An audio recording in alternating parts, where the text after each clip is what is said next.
Mga ka-senior, ilang beses mo nang ginawa ito. Bumili sa palengke, inilagay lahat sa ref. Akala mo iyon ang tamang paraan. Akala mo, iyon ang proteksyon sa pagkain.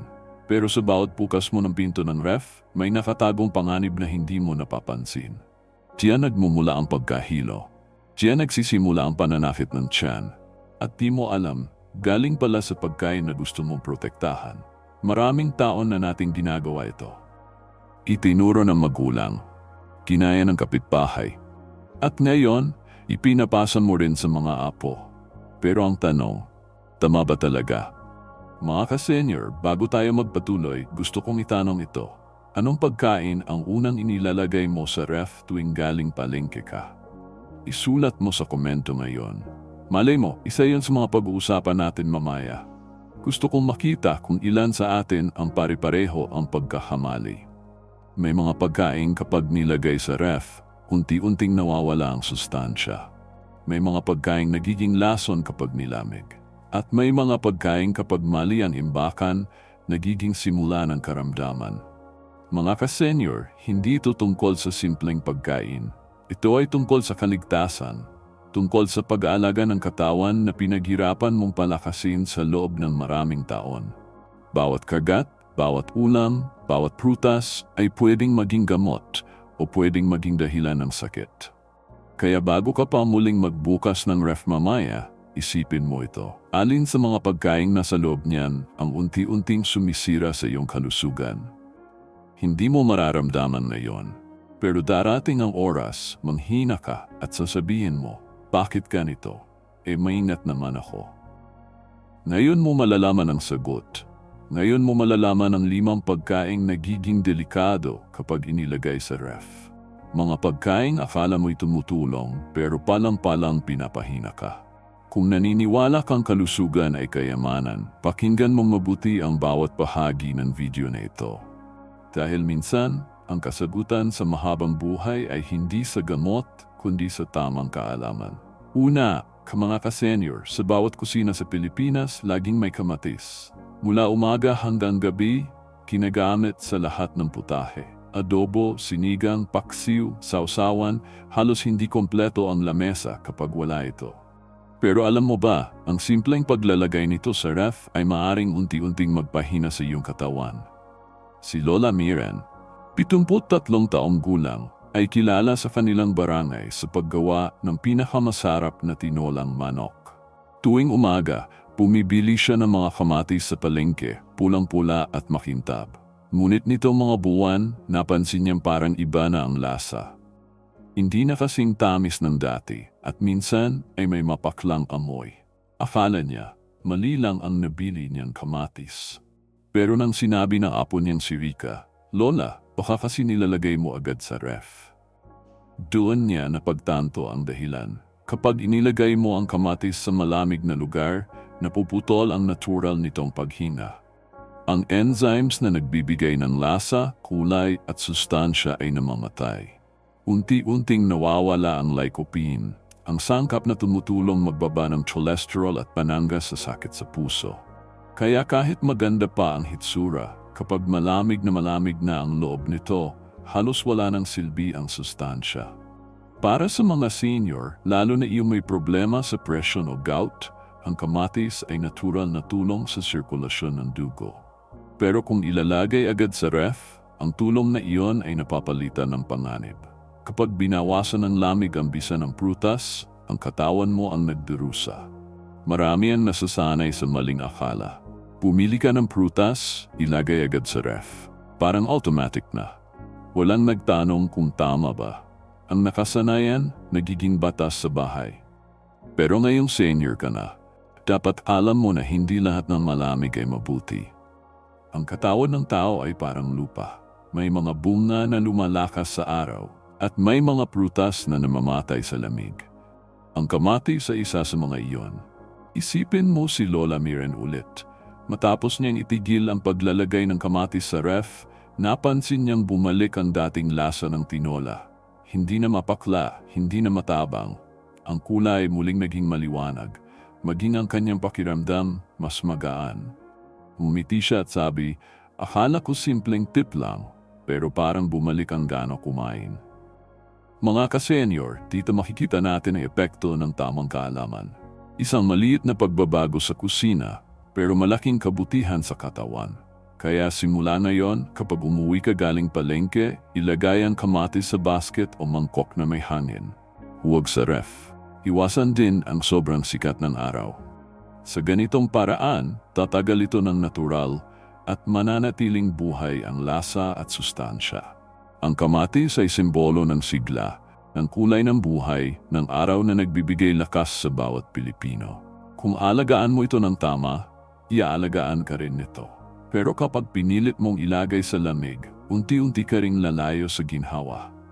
Kaya tandaan, mga ka-senior, bago mo pa isara ang pinto ng ref, tanungin mo muna ang sarili mo.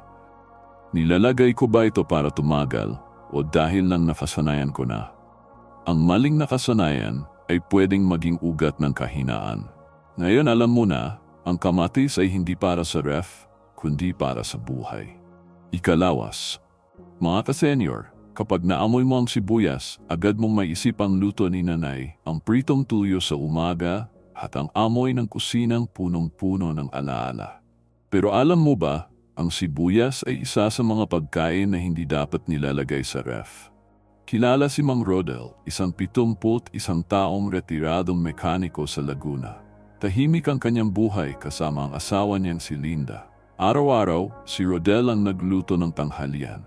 Simpleng tao, mahilig sa sinigang at kinisa. Pero nitong mga linggo, napansin niyang iba na ang lasa ng luto niya. Minsan mapait, minsan maasim, at may kakaibang amoy kahit bago pa lang niyang niluto. Akala niya mali ang sibuyas o bunok na siguro. Pero nang kinausap siya ng kapitbahay na si Aling Mila, sinabing, baka naman nilalagay mo sa ref, kaya nag-iiba ang lasa. Nagulat si Mang Rodel, kasi simula nang bumili sila ng bagong ref, lahat ng gulay, pati sibuyas, diretso doon. Akala niya iyon ang tamang paraan, pero hindi pala. Kapag inilagay ang sibuyas sa malamig na lugar, naglalabas ito ng moisture. Kapag nabasa, nagiging mabilis kapitan ng bakterya at amag. At kapag niluto mo ito, ang halong moisture at bakterya ay nagiging sanhi ng kakaibang amoy at lasa. Para sa mga senior, lalo na iyong may hika o allergy, ang amoy na iyon ay maaring magdulot ng iritasyon sa baga o ubo. Hindi lang iyon. Kapag matagal sa lamig, ang sibuyas ay nawawala ng natural oils na nagbibigay ng lasa sa bawat lutuin. Kaya kahit ganun pa kasarap ang adobo mo, parang kulang. Wala na ang lambing ng tunay na sibuyas. Nang malaman ni Mang Rodel ang dahilan, agad niyang tinanggal lahat ng sibuyas sa ref. Nilagay sa basket na may hangin, malayo sa araw. Pagkalipas ng ilang araw, nagulat siya. Linda, sabi niya sa asawa, parang bumalik ang lasa ng adobo natin. Ngumiti si Linda at sabay silang kumain. Sa bawat subo, parang bumalik ang dating sigla ng kanilang hapunan. Mga ka-senior, ang simpleng gawi ay maaring maging ugat ng problema. Ang lamig ay hindi laging proteksyon. Minsan, yun ang tahimik na sumisira sa kalusugan. Ang sibuyas ay parang puso ng lutuin. Kapag nasira ito, nadadamay ang lahat. Ganyan din ang katawan. Kapag isa lang ang mali sa paraan mo, unti-unti nitong sinisira ang balanse ng kalusugan. Kaya tandaan, hindi lahat ng pagkain ay dapat malamig. Ang sibuyas ay dapat nakalagay sa tiyong lugar, may hangin at malayo sa basang gulay. Huwag ding isama sa bawang sa isang bag dahil mabilis silang magbulok kapag magkasama. Simple lang, pero ito ang magpapanatili ng lasa at sustansya. Kung ngayon mo lang ito narinig, ibig sabihin, isa ka rin sa mga tao nang nililinlang ng nakasanayan. Ngayon, alam mo na ang tama. Alisin mo sa ref ang sibuyas mo at mararamdaman mong bumabalik ang tunay na lasa ng bawat ulam. Ikatlo, mga ka-senior, kapag naamoy mo ang bawang, alam mong may niluluto na masarap. Ito ang simula ng lahat ng ulam, ang unang hinahalo sa mantika, ang tanda ng lutong bahay. Pero alam mo ba, kapag inilagay mo sa ref ang bawang, unti-unti mo ring pinapatay ang lakas nito. Ang bawang ay tinaguriang natural antibiotic ng katawan. Tumutulong ito para labanan ng impeksyon, pampababa ng presyon at pampalakas ng immune system. Pero kapag nilagay mo ito sa malamig na lugar, nagkakaroon ng moisture ang balat, nagiging basa, madulas at mabilis kapitan ng amag. Sa unang tingin, parang maayos pa. Pero sa loob, nagsisimula na ang pagkabulok. Kapag niluto mo ito, hindi na ganoon katapang ang lasa. Wala na rin ang amoy na nagbibigay ng gana sa pagkain. At kapag iningatan mong kainin ang may amag, maaring magdulot ng pananakit ng tiyan o pagsusuka. Para sa mga senior, lalo na yung may mahinang tiyan, delikado ito. Mga ka-senior, sa bawat kagat ng bawang, nandiyan ang tulong sa dugo, sa puso, sa katawan. Pero kung ilalagay mo sa ref, ang lahat ng benepisyo niyan ay nawawala. Ang dapat lang ilagay sa tiyong lugar na may hangin. Huwag isasara sa plastic bag. Mas mabuting nakabasket o nakasako na may butas. Marami ang nag-aakala na kapag malamig mas ligtas. Pero sa katotohanan, ang lamig ay pumapatay sa buhay ng pagkain. At minsan pati sa gana ng kumakain. Mga ka-senior, kung naniniwala kang ang bawang ay gamot, ituring mo rin ito ng tama. Walang silbi ang gamot kung mali ang pag-iimbak. At kung nanonood ka pa rin hanggang dito, ibig sabihin ay seryoso kang nagmamalasakit sa kalusugan mo. Kaya bago tayo magpatuloy, pindutin mo muna ang subscribe button at iyon ang bell icon para hindi mo makaligtaan ang mga susunod na health tips para sa ating mga senior. Ang bawat pindot mo ay tulong para makagawa kami ng mas maraming kaalaman. Ngayon, ituloy natin. Ang bawang, kapag inilagay sa ref, ay nagiging basa at mabilis masira. Kapag nawala ang natural na init nito, nawawala rin ang taglay na alisin, ang pinaka-importanteng sangkap na tumutulong para pababain ang cholesterol. Kaya kung iniisip mong mas tumatagal sa lamig, baligtad ang mangyayari, mas mabilis itong nasisira. Isipin mo ito, isang simpleng pagkakamali, isang maling lalagyan, isang maling akala, iyon lang ang pagitan ng kalusugan at panganib. Ang solusyon? Kaalaman. Alisin ang bawang sa ref, ilagay sa lugar na presko, at hayaang manatiling buo ang lakas nito. Mas masarap, mas mabisa, at mas ligtas para sa katawan. Mga ka-senior, ang bawang ay hindi lang pampalasa. Ito ay simbolo ng lakas ng Pilipino. Ang bango nito sa kusina ay paalala na minsan, ang pinakamabisang gamot ay nasa hapagkainan lang. Ika-4, tinapay. Mga ka-senior, sino sa inyo ang hindi mahilig sa tinapay? Agahan, merienda, o kasama ng kangkape tuwing hapon, ang tinapay ay bahagi ng buhay ng bawat Pilipino. Pero alam mo ba na kapag inilagay mo ito sa ref, ang akala mong pinapatagal mo ay unti-unti mo palang pinapatigas, pinapasama at pinapahina ang bituka mo. Sa bayan ng Batangas, nakatira si Lola Estrella, isang dating tindera ng pandesal. Araw-araw, alas 5 pa lang ng umaga, gising na siya para magbukas ng maliit na tindahan. Sa loob ng 3 dekada, tinapay ang bumuhay sa pamilya niya. Pero nang magretiro siya, iba na ang ugali. Mahilig siyang mag-stock ng tinapay. Bumibili ng maraming piraso, tapos diretso sa ref, para tumagal, sabi niya. Pero makalipas ang ilang linggo, napansin niyang mabilis sumasakit ang tiyan niya tuwing umaga. Akala niya kape ang dahilan, pero hindi pala. Ang tinapay na nilagay sa ref ay nawawalan ng natural moisture. Kapag nabasa ng lamig, nagmumukhang malambot pero sa loob ay matigas. Nagiging paboritong tirahan ng amag at fungus. At sa bawat kagat, may halong mikrobyo na hindi mo nakikita. Sa mga senior, ang ganitong amag ay maaring magdulot ng diarrhea, pananakit ng tiyan o impeksyon sa bituka. Isang umaga, dumating ang apo ni Lola Estrella, si Marco. Lola, bakit amoy ref ang tinapay mo? Tanong ng bata. Napatawa si Estrella pero napaisip din. Kinabukasan, sinubukan niyang bumili ng bagong pandesal at hindi niya ito nilagay sa ref. Nilagay lang sa lalagyan may takip. Kinabukasan, malambot pa rin, walang amoy, walang pait. At higit sa lahat, hindi sumakit ang tiyan niya. Doon niya na-realize na minsan ang kaginhawaan ay may kapalit. Ang lamig ay nagbibigay ng ilusyon ng kalinisan, pero tinatanggal nito ang buhay sa pagkain. Ang tinapay, kapag malamig, ay hindi na pagkain. Isa na itong anino ng dating sustansya. Mga ka-senior, kapag bumili kayo ng tinapay, bilhin lang ang sapat para sa araw na iyon. Huwag mag-imbak ng sobra. Ang tinapay ay hindi para itago.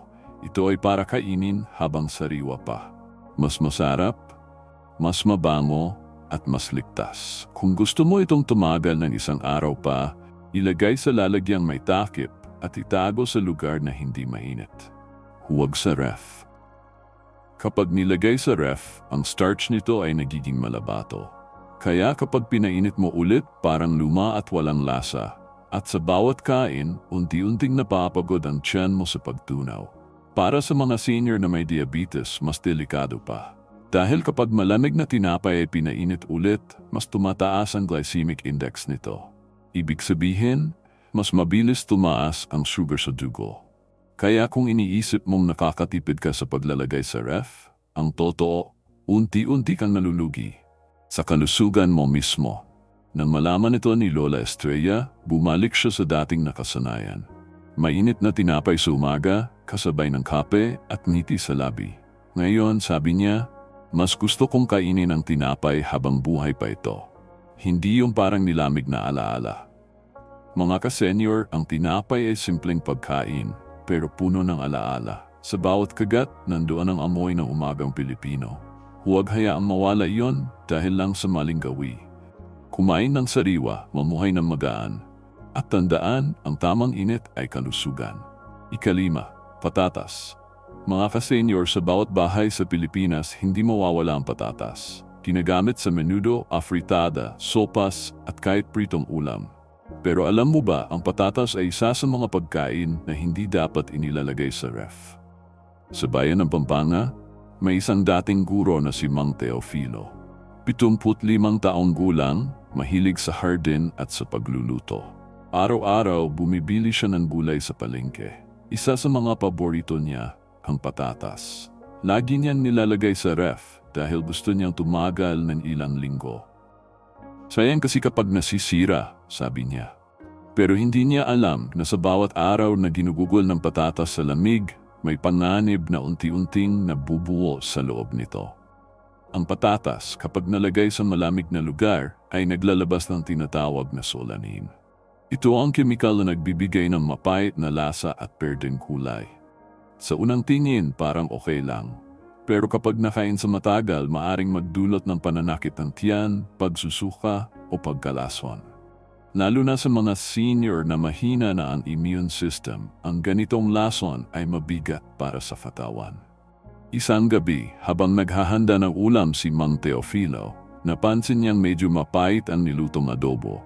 Baka sobra sa toyo, sabi niya sa sarili. Pero kinabukasan, sumakit ang tiyan niya at parang nahilo. Dinala siya ng anak sa health center.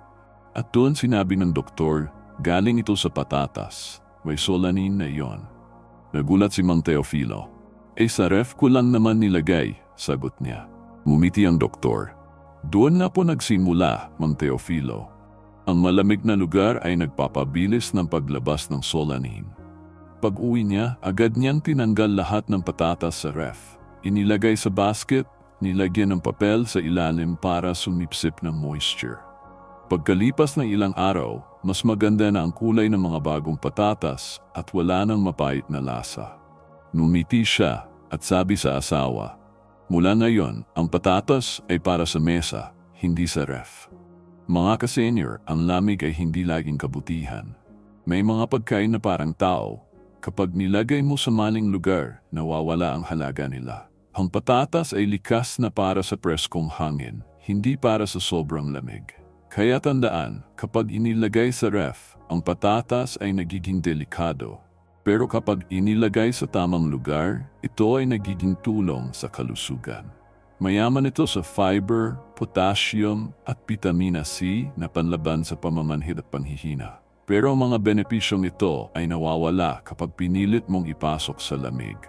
Kung gusto mong tumagal ang patatas, ilagay sa madilim at tuyong lugar. Huwag sa plastic bag dahil doon naipon ang moisture. Mas mabuting nasa basket o paper bag lang. At kapag may birding patatas ka na, huwag mo nang kainin. mas mabuti nang itapon kaysa isugal ang kalusugan. Mga ka-senior, ang katawan ay parang hardin.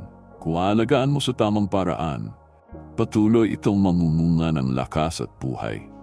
Pero kapag nagkamali ng pag-aalaga, ang bulna nito ay sakit at panghihina. Ang patatas ay simpleng paalala. Ang kabutihan ay nasa balanse. Hindi sa sobra, hindi sa kulang, hindi sa init, hindi sa lamig. Nasa tamang pag-alam. At sa bawat bagong kaalaman, mas humahaba ang ating buhay. Bonus 1, pagkain dapat laging nasa ref.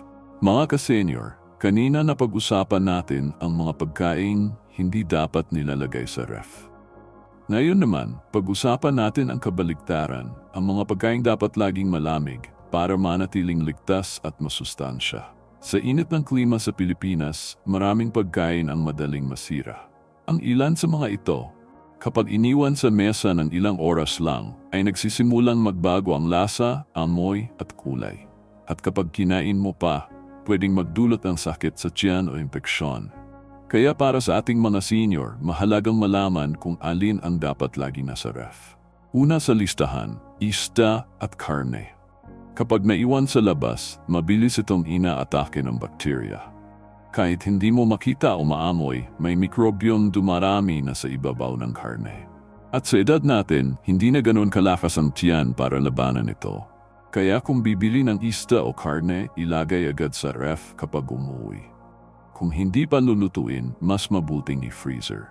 Ito ang pinakasimple pero pinakamabisang paraan para iwasan ang food poisoning. Ikalawa, gatas at mga produkto nito. Ang gatas ay buhay na pagkain. Madali itong masira kapag naiwan sa mesa.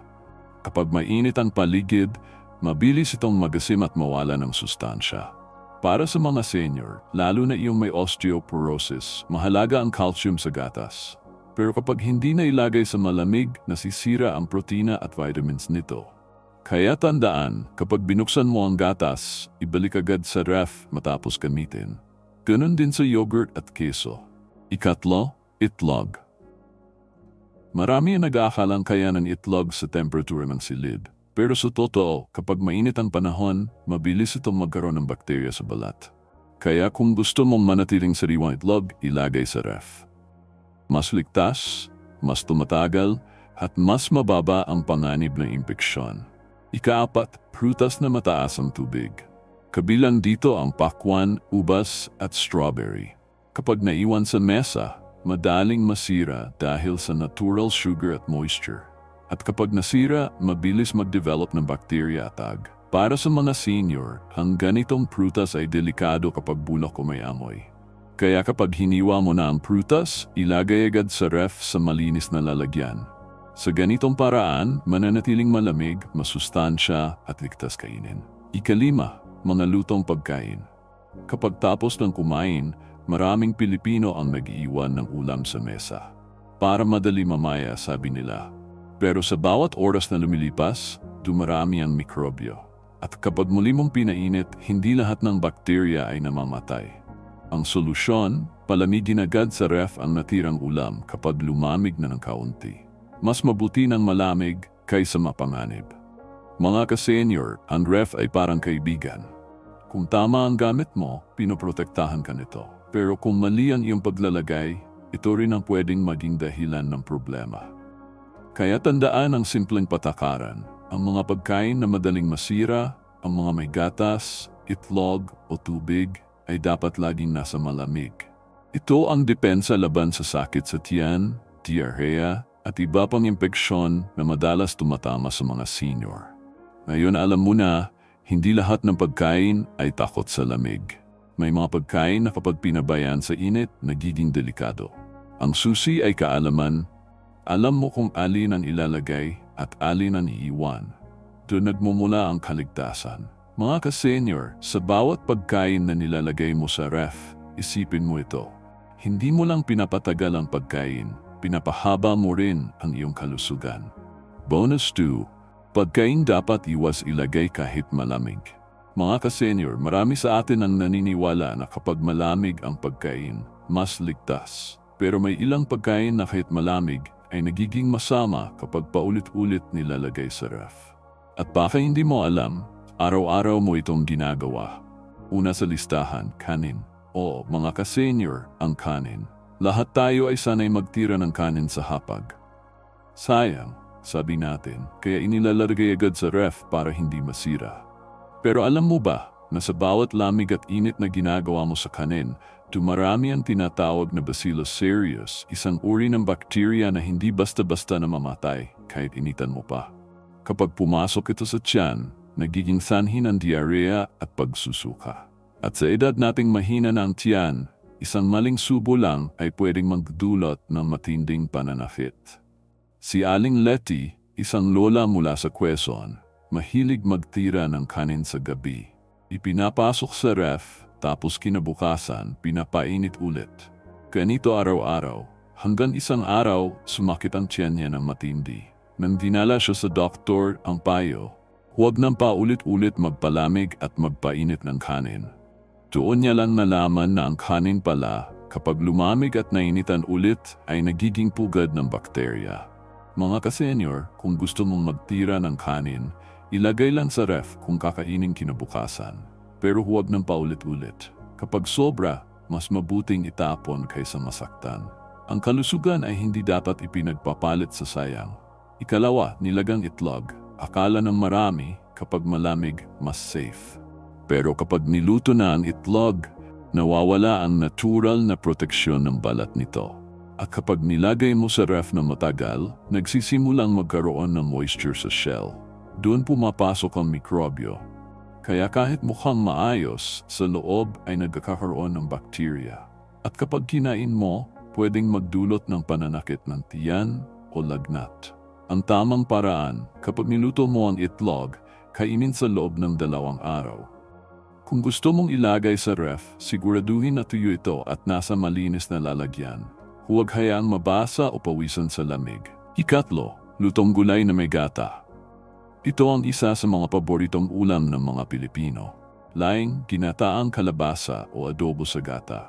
Pero tandaan, ang gata ay madaling mapanis kapag pinainit at pinalamig ulit. Kapag paulit-ulit mo itong ginagawa, nagiging sanhi ito ng sakit sa tiyan at pagtatay.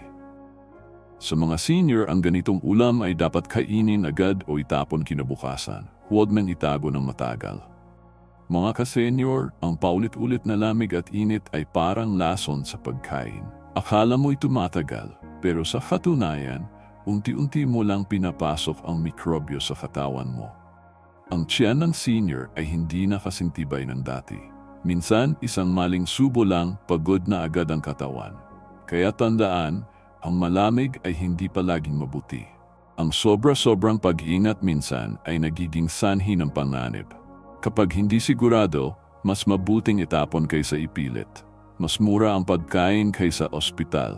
Mga ka-senior, hindi masama ang pagiging maingat. Pero mas mahalaga ang pagiging tama. Ang kaligtasan ay hindi sa paulit-ulit na lamig, kundi sa tamang kaalaman kung kailan dapat huminto. Kaya mula ngayon, bago mo ipasok muli ang kanin o nilagang itlog sa ref, tanungin mo muna ang sarili mo, kailangan ba talaga o nakasanayan lang? Ang tunay na pag-iingat ay hindi nasusukat sa dami ng iniimbak, kundi sa galing ng pag-unawa. Ang kalinisan at kalusugan ay nagsisimula sa isang tamang desisyon sa kusina. Ngayon, natutunan na natin ang lahat, ang mga pagkaing hindi dapat sa ref, ang mga dapat laging malamig, at ang mga dapat iwasan kahit malamig. Pero tandaan mga ka-senior, ang pinakamahalagang hakbang ay kumonsulta sa doktor. Dahil ang bawat katawan ay iba, at ang wastong pagkain ay nagsisimula sa tamang payo. Mga ka-senior, ang lahat ng ating napag-usapan ay paalala lamang. Hindi ito kapalit ng payo ng inyong doktor. Bawat katawan ay may sariling pangangailangan. Kaya bago baguhin ang paraan ng pagkain, kumonsulta muna sa inyong manggagamot. Ang tamang gabay ay hindi nakikita sa internet, kundi naririnig mula sa taong nakakaalam ng kondisyon mo. Maraming seniors ang nagiging mas maingat, pero minsan, sobra ang pag-iingat kaya nagkakamali pa rin. Ang sikreto ay balanse. Hindi lahat ng malamig ay masama at hindi lahat ng mainit ay mabuti. Ang mahalaga ay alam mo kung alin ang tama para sa katawan mo. Mga ka-senior, ang kalusugan ay hindi lang tungkol sa pagkain. Ito ay tungkol sa disiplina, pag-alaga, at tamang kaalaman. Kaya araw-araw, piliin mo alagaan ang sarili.